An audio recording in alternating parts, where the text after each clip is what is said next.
Hey everyone, welcome back to my channel. Today we're going to make that shape you see in the thumbnail that I don't know the name of.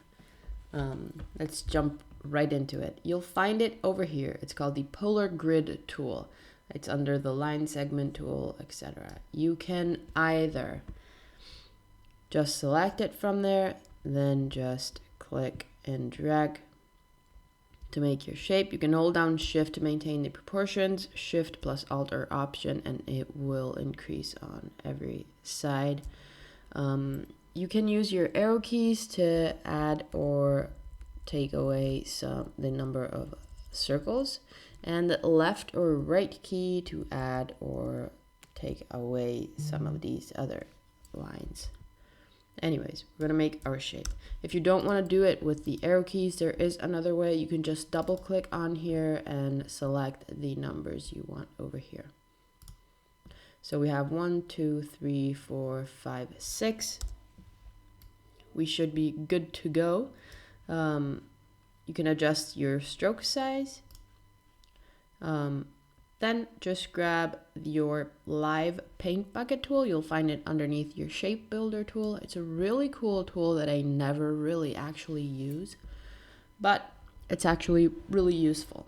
So as you can see in the center, we now have a white square with a red line going through it, which is the same as this. Means we don't have a fill color selected. So let's go with a black fill color. And as you can see, it will appear over there. The only thing you have to do is click.